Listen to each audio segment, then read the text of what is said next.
What is going on, ladies and gentlemen? It is Prox here, bringing you guys a brand new video today. We recently did the PLAT player ranks attackers tier list, and that was a very polarizing video for some of you guys. Got a lot of positive comments, got a lot of negative comments, and this same PLAT player is about to do the same thing for the defender operators. Same thing and same concept as last video. We have S tier, that's the cream of the crop. These are the operators you want to be playing at pretty much every chance you can get. And they just typically will be able to synergize with different operators really well, be able to provide a lot of value for your team. A is the really great choices, really great picks. B is a situation where they're not as good as A or S, but they can still be competent in a lot of situations. C is gonna be situational. D is try to avoid, and then F is gonna be we want to avoid these operators for the most part. But nonetheless, let's go ahead and get started. Right now, we're going to start with Smoke. And Smoke is someone that I haven't really played a whole lot of. I actually have avoided him up until the last week or two on stream, if you guys have probably noticed. But as I've been playing with him more, he does provide more value than expected. First off, he has the shotgun, the same shotgun that Mute has, which is incredibly powerful. It does really good at creating rotations, creating vertical lines of sight, destroys at pretty decent distances. I get a lot of knocks from it, get a lot of insta-kills from it, so I do think it's valuable there. SMG-11, do I need to say more? Probably the best secondary for defenders. And then, of course, his gadget is really good at displacing enemies, good at closing off lines of sight, and using it as an audio cue to kind of get away or flank. And so for those reasons, he's also fast too. I believe he's a 3-speed. Correct me if I'm wrong in the chat. So for those reasons, I honestly think he is going to be a B tier operator. I'm going to say he's B tier. He's not my favorite. I think there's characters that do what he does better. But for the most part, I think he does have a pretty powerful kit, albeit his utility is kind of risk-reward, is kind of a risk-reward ratio. He's a 2-speed. Thank you, Louds. See, there we go. Shout out to Louds here. He's a 2-speed. So I knew there was something about him that made him less than what he was, and I knew he wasn't as fast. Next up, Mute. Mute, you guys have seen me play him in stream. It is pretty obvious what I think of Mute, and it's clear that he is an S-tier operator. Probably the best defensive operator one of the best defensive operators in the game, hands down. It has the ability to stop electronics. That includes drones, that includes hard breaching utilities, soft breaches. By far, my favorite defending operator. Has one of the best shotguns in the game, SMG-11. So overall, he's just a super solid pick in pretty much every situation in ranked play. And so I really enjoy it. His MP5 is all good, although Wamai has a 2.5 times scope with it, which provides more value in my opinion. So that's the reason why I usually go with the shotgun instead, because you do have that SMG-11 as the secondary. It's just so valuable. Castle.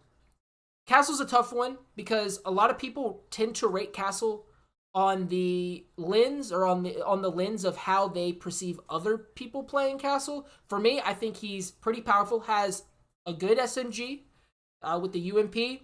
Has a shotgun secondary.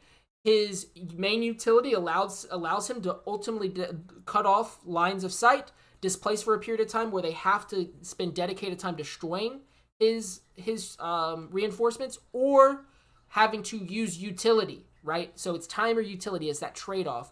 And so for me, I'm probably going to say he's a B tier operator. I'm going to say he provides more value than Smoke, so I'm going to say he's above Smoke. I think he is pretty useful. I see people putting him in C and D tier, and I just don't agree with those optics. Pulse, I'm going to simply say this right now. I think Pulse is going to be D tier. I'm going to say Pulse is D tier. That might be controversial. In the lower ranks, I can see people absolutely, building up and hyping up Pulse. Because Pulse can see the heartbeats through the walls. He can be able to play off of plant. He has has a lot of opportunities. But for me, there's just better picks in the defender lineup that ultimately will provide more value. Doc is an interesting one. He has a 2.5 times scope. He has the ability to heal as well as overheal, pick people up from being down from a distance. I'm not gonna say he's A tier. unfortunately, Louds. I'm not going to say he's A tier. I think with his overall kit, I think for me, he has to be most likely. This is a tough one. I'm gonna put Doc. I'm gonna put Doc in C tier. I'm gonna put Doc in C tier. Now, the reasons why I say that is that there are better ops in the game that are gonna be more useful for you than Doc. I think so. That's one. When in comparison to the operators we have on deck, I just think that there are better picks. He's extremely slow. He's loud, right? These are things that are important to think about. You know, he does have the P90. You know, he does have the MP5. But overall, I just don't think in comparison he's that great compared to some of the other operators on this list that we're going to get into. I think Rook is going to be A tier here. I'm going to say Rook is going to be A tier, and for a couple of reasons, okay? Now, this one's going to be controversial. This one's going to be controversial. One, he's an easy op to learn, extremely easy to learn, provides value instantly for the team, has the ability to take extra shots and pick yourself up, which already provides more value than Doc in the concept of, A, you get knocked, you have the opportunity to get back up. So if you are taking a gunfight at an off angle or from a distance, you have that opportunity to get yourself out of bad situations. MP5 with a 2.5 time scope, absolutely massive there. His secondary gadgets are pretty useful as well. So overall, I'm going to say Rook is A tier in my opinion. Capkin, I think Capkin goes A tier as well. Capkin goes A tier as well, and it's pretty simple. If you do not place Capkins in the most obvious spots in the game, he can be extremely valuable. I will give you some great examples for this. Oregon, a lot of people like to place 3 Capkin traps inside of closet from where master bedroom's at. Horrible positioning to do it consistently, because most players know, especially at the ranks I'm starting to get to, which is I'm going against high plats, I'm going up against emeralds and diamond players. I take notice and I say, okay, look, you place them in these spots, they're going to check for it. It's going to be a waste of utility for you. However, you can get easy picks. You can't, I wouldn't say you just don't need to place 3 there. So a great example is when I'm on Oregon, downstairs, I place one when they break into the garage door. Put one into that door as they're coming into main. I place some on drop. So when you go into, or like on big tower side, I place some inside of, and then of course I'll place them on some main doors. So there's a lot of variety in where you can put his traps. You just need to think from a perspective, how can I use these in kind of obtuse, like kind of odd ways that where a attacker operator isn't really going to think about. You know, but it's more common and more probable that they'll go down those routes. So for me, you just got to be smart where you're placing your Capkin traps. On top of that, great SMG. I believe still has impacts. If not, if they've been removed, he has a bulletproof camera. That kind of takes him down a little bit, in my opinion. But overall, just a well-rounded op. Has always been the GOAT, and it's been through a lot of changes and still ends up holding up in terms of picks. So Tachanka's in F strictly for a couple of reasons. His primary weapon, while can be good and is a monster at destroying soft walls, we have to take into account his actual ability. His canisters take excessively long to reload for the amount of time that they burn out on the map, right? That's only for a few seconds. The radius isn't as wide. So for those reasons, you look at him, you know, you would think on paper he has really good stall potential, because he has a high ammo capacity for his primary ability. He has a hard-hitting LMG, you know, and you think, oh, well, and it spreads fire and it displaces. It completely cuts off objectives, but it just isn't effective due to the radius and the time for which it takes to reload, and that it's out on the playing field. For those reasons, F tier. If they would increase the radius, make it last a few more seconds longer, doesn't take as long to reload, honestly, I could see him going up to C for situational. Jaeger is going to be... Let's say Jaeger is going to be C for situational. I'm going to say that... Yeah, I'm going to say C for situational here. I'm not going to say D, and this is a couple of reasons why. His AR is still good. His main ability still can provide great value. So when I say situational, someone's using a fuse above. Jaeger is your best friend. It's gonna destroy Fuse's ability. It's gonna nullify him, right? So you're gonna have more chance, a higher chance of being able to relocate from that displacement. You know, it still stops several flashes, any sort of util that's gonna be a throwable. It nullifies it. However, they're clunky. You can place them in limited areas. Wamai just does his job a whole lot better in a lot of situations. I'm gonna put Bandit in top of A tier. MP7, incredible weapon. 3-speed operator, incredible. Quiet, love to hear it. Ability to bandit trick, if you're intelligent, bandit tricking is extremely valuable. You know, secondary gadgets are okay. So, you know, it's okay.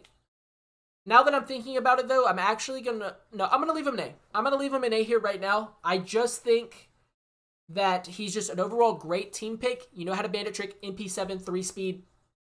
Solid pick there.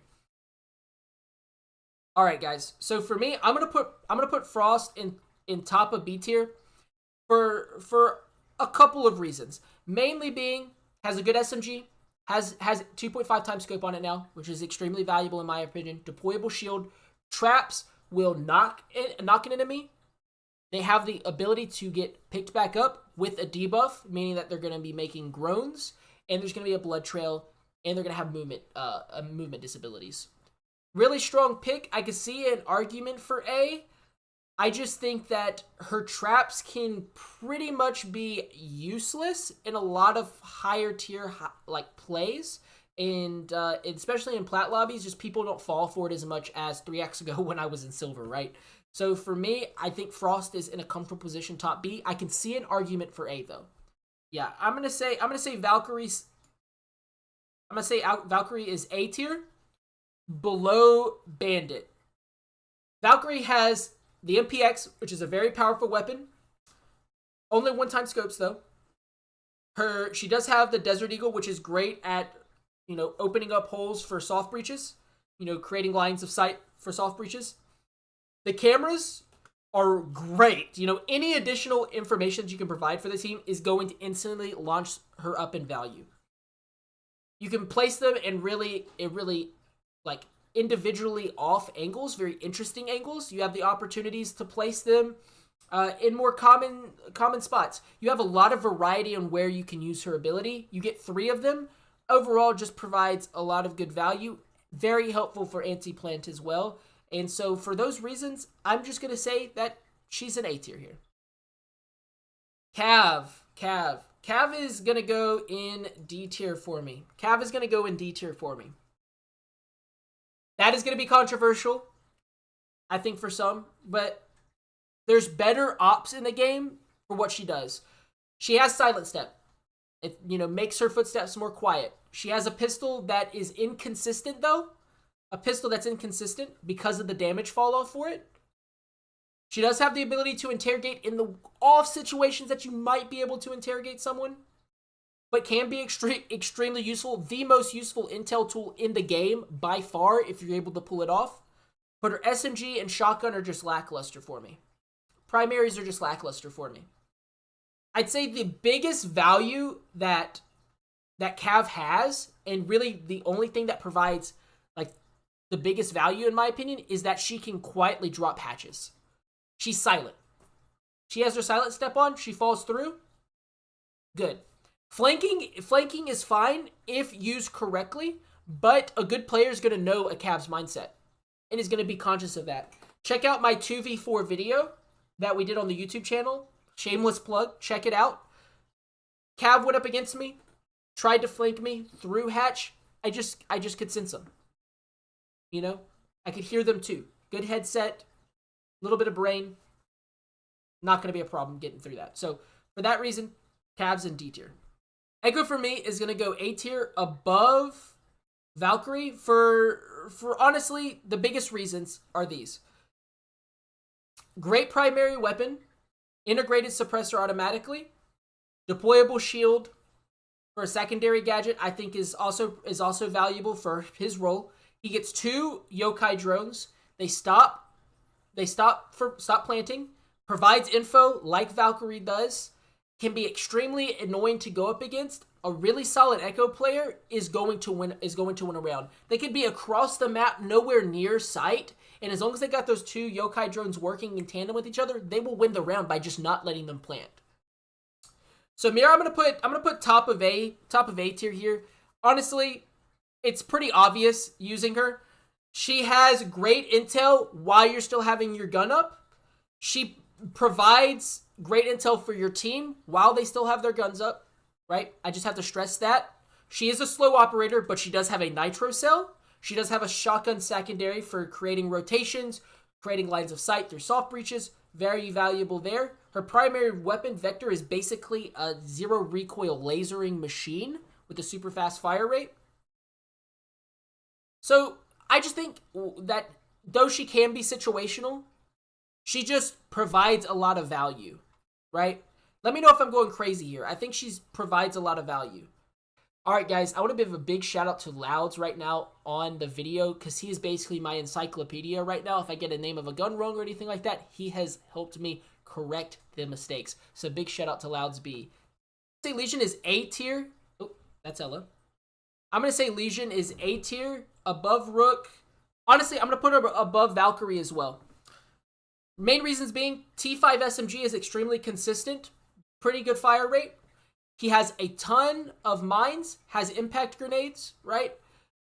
His mines provide so much value to the team, gives an audio cue. It not only damages the enemy over time, it also provides a movement debuff, as well as they have to do an animation to get rid of the mine. And on top of that, extremely hard to see, just extremely, extremely valuable. I can see the argument for S tier. I'm just not a heavy trap operator.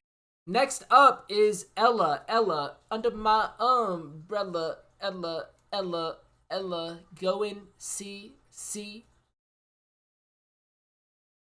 Going B. All right, I had to make a decision there.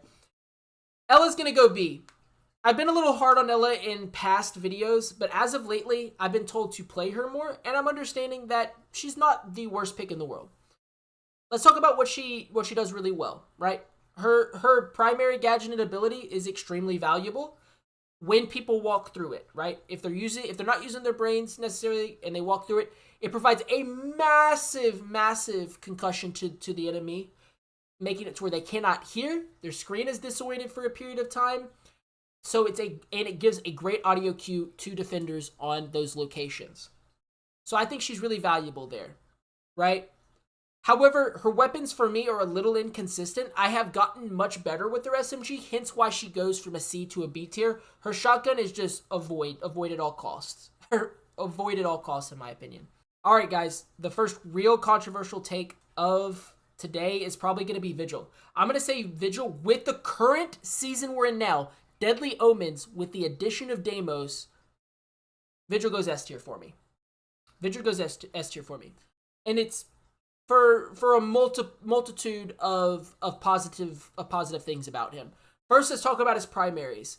His first primary weapon, which is the SMG, not the fastest fire rate, but doesn't have a lot of recoil, right? It hits hard. The Boss G, though can't be a meme gun, people like to meme a lot. I've used it lately. It can absolutely decimate a person. It's pretty much an insta-knock in a lot of situations that I have been placed in.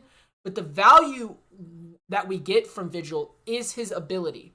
His ability no longer lasts as long, Vigil's, but he is able to do tasks while still being invisible. He counters a slew of operators, drones for what is a big one. But the most valuable for me right now is that he is a complete counter to Deimos, the hardest counter to Deimos. And I know that's a controversial take. But I think just with how heavy droning is, how heavy it is that Deimos is being played in some of the ops, he goes to S tier for me. That might change, but that's where I'm laying on for year 9 season 1. Gotcha. So let's line back up with Maestro. Sorry, I got distracted there. Maestro is an incredibly... it can be an incredibly annoying operator to go up against. I think we can all agree there. Maestro can also save rounds. let's talk about what really works well in his favor. His primary weapon, the Alda 5.56, is a great LMG to be using. Hits like a truck, has great ammunition, can clear through soft walls pretty easily, doesn't take a lot of work, right? His secondary options are decent as well, but his primary gadget is where the value is for him. He hits 3 Maestro cams that you lay down, and you can put them in really great locations. It's limited in terms of where you can place them, but there's a lot of like really interesting spots you can put them. Not as versatile as Valkyrie or Echo in terms of placement of those drones, of those cameras, but there's a catch. It's bulletproof. It can only be destroyed by like ash charges. I know it can be destroyed by ash charges. Explosive devices in general can destroy it, but aside from that, it's bulletproof. It has range of motion where you can turn, a wide range of motion. And of course, the big thing is it has the ability to do damage in those situations. So for me, I think high B is where he deserves. Alibi. I'm gonna say Alibi is a D tier for me. Alibi is a D tier for me. Her primary weapons are not the greatest. I'm not the biggest fan. Secondary does have a secondary pistol shotgun, but I just think with her ability, it's so easy to counter. It's so easy to kind of understand the common placements of the ability. Do you get the occasional like scare or like the kind of spook shooting is like what I call it for Alibi? Yeah, you'll get that occasionally. And it'll give some info. But I think that there's just operators that just do it better. And for that reason, she's in D tier for me. I just don't think she's that valuable. I'm going to say Clash right now is going to be top of C tier for situational. She is literally the most situational operator in the game. There is no defender operator that is more situational, C for situational is where I put him, than Clash. When stacked with a competent team, she is a force to be reckoned with. There's no doubt about that. Great secondary weapon selection. I think her pistol is good. I think her SMG, pocket SMG is good. Her primary ability, of course, being that it's a completely bulletproof shield that is see-through, so you get total visibility. Her primary gadget, which is the shield, also allows you to do to slow, provide a movement debuff, and tick damage over time. Though it is on a meter, so you have to be very careful with that. But I think, in my personal opinion, I just think that she's so situational. I disagree with people banning her. It's a waste of a ban. If you're going into ranked matches, guys, in my chat or on the YouTube channel, do not ban Clash. It's a wasted ban. There are more important operators to ban. You can deal with her easily. Next up, Cade. I'm going to put Cade in A tier, and I'm going to put him right next to Bandit. I think, in my humble opinion, they're both extremely valuable operators, and there's not a wrong pick.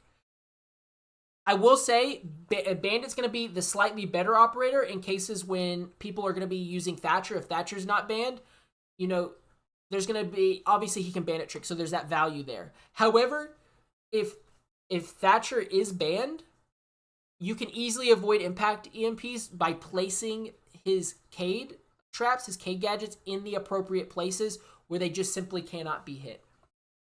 On top of that, I think he has 2 incredibly competent primary weapons. I'm gonna put Mozzie now without the 2.5 times scope actually puts him down quite a good bit. I'm gonna put him top of B tier. Mozzie is not C tier, Briley. Get out of here. I'm going to tell you a reason why Mozzie is not C tier. Mozzie's main ability captures cameras, of course. But for me, more importantly, Mozzie's cameras displace during drone phase. High intelligent, high IQ plays. His primary weapons are good. I just think they're held down by the fact that there's no longer a 2.5 times scope, which really elevated him, in my opinion. See. All right. So for Warden, we're going to put Warden in top of D tier. I think he provides more value than the other 3 operators listed, but he's a frag heavy operator. They removed the 1.5 times scope, so he no longer has a magnified optic to provide value on his incredible MPX. He's a slow operator as well, so you have to take that into account. He does have Nitro Cell, which can be valuable against leaning towards his fragger side. But here's the thing about him, right? His ability is extremely situational, and you have to be prepared for it. You have to be prepared for it. Stopping flashes and seeing through smokes are really cool, but it's just so situational. Maybe if they increase the speed of the character, you know, that I could see an argument of, oh, okay, yeah, like he could be up. But for me, he's just loud, slow, and they removed his 1.5 time, and it just knocks him down. Yeah, I'm gonna put Goyo A tier, and I'm gonna put him above all the other trap operators here. Goyo's gonna be A tier between Echo and between Legion. He is the better Tachanka.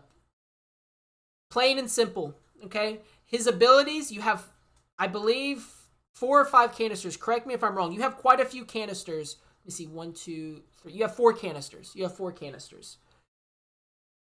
Yeah, the fires last extremely long. You get to pop them. You have the opportunity to choose them. You can place them on hard breaches to continue to stall if they're trying to do some sort of fast push. He has a great primary weapon, which is Mira's primary vector. Low magazine, yes, but now has the opportunity for a 2.5 times scope. Secondary gadgets, again, valuable there as well. Secondary weapon lineup, nothing to go crazy about, but is extremely well. Nerfing coming, I absolutely believe it. But in its current meta, Y9S Season 1, Goyo is one of the best trap operators to play. Wamai is going to be the next S tier operator. Do I have much to say? MP5, 2.5 times scope. His ability can stop frag grenades, flashbangs, can stop throwables, right? Just extremely valuable. You can place them in really off angles that can displace the enemies, that can reposition themselves. Huge audio cue and a delayed charge for you to kind of for yourself to reposition. Love Wamai. I didn't really play him too much and didn't really understand the purpose of him too much until this act. As you've seen me grow, literally, if you check my rank, I started playing 3 acts ago. 3 acts ago, I was Silver 1 was my peak. Now I've peaked Plat 3 this act so far, and we still have 50 days to go. So Wamai is going to be easy S tier. Don't have much to say about him other than that's where he deserves. Oryx. Oryx is going to be another F tier operator, man. F tier operator. He does have Legion's primary T5. I think in the situations with this kit, not extremely valuable. He does damage to himself when he's trying to go through walls, although it has been reduced. You do have the opportunity to hop through hatches, but he is, again, just so low in the situational pool where there's just operators that do it better. I think a rework needs to come in. Now, he could be a scary motherfucker to go up against. Like, you just hearing his heavy breathing and him rushing down the hallways, you know. Too much noise for hatches as well. Great points, guys. Yeah, I just don't think that he is a necessary pick. I don't think he's someone you should pick in really any situation. Same with Tachanka. So F tier for Oryx. All right, guys. For Melusi, I'm going to put Melusi in S tier. You guys that watch me on streams every single day, on YouTube videos, you know I love playing Melusi. It's pretty obvious. Her primary has a 2.5 times scope, solid primary. Nothing incredible in terms of secondaries, but she has good secondary gadgets. On top of that, her primary ability is just so valuable, right? 3 of them that are bulletproof, that provide sound cues, slows the enemies, right? And if they're placed in the appropriate positions, it can stall like a motherfucker. It can stall extremely well. Aruni, in my professional Plat opinion, is going to be an S tier operator. I'm not the biggest DMR fan.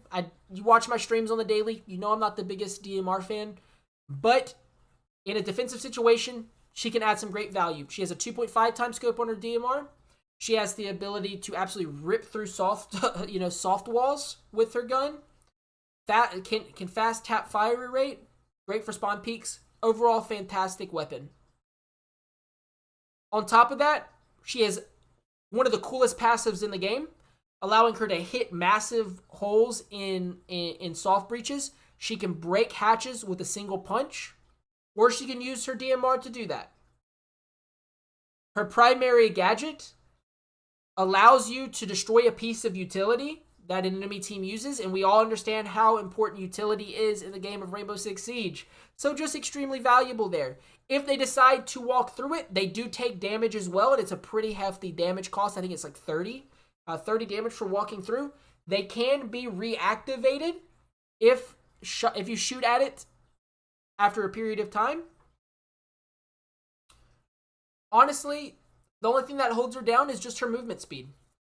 But of course, if we gave her a movement speed, she'd be broken. If she was a 3 speed, she'd be broken. She synergizes really well with Wamai. She's a great pick in a lot of situations. She's a great pick. All right, for Thunderbird, I'm going to put D tier between Alibi and Caviera. Thunderbird is just not what I expected. When I got back to this game, Thunderbird was the first character I unlocked. I bought her elite skin, and I didn't play her after like 3 matches. I don't really play her too much. She has Finka's AR, but yet is nothing like Finka's AR. Doesn't have a 2.5 time either. Not the greatest damage. Primary weapons are just not that great. Use that in tandem with her ability. You have 3 of her deployable heals. Now, to be fair, they passively heal teammates. They can overheal, and they can res people when they get back up. But it has a long charge up time for it to work. It has a long recharge time to be used again, and it doesn't heal for that much. If they increase the healing on it, they buffed her primary weapons, she could easily fly up this list. But they're not going to do that because they're scared to, because she can break the game very easily. Where do we put Thorn, chat? I think we're going to put Thorn in B tier below Ella and Frost as trap operator. She used to be much higher on my list. She used to be A for me until this season. She lost it this season simply because she lost the 1.5 time scope on her weapon. Her primary gun is a beamer. It absolutely destroys. The 1.5 time scope, though, just made her that much better. Her gadgets does not get a lot of kills in competent lobbies. However, it is a good audio cue, and it does provide good displacement. It requires the attacker operator to make a conscious decision of, oh shit, I've stepped in this. Do I back up and displace, or do I move forward and be aggressive for a pick, right? So with that audio cue, it's really not about getting kills. It's about displacing, and it can displace in your favor if it makes them push forward, right?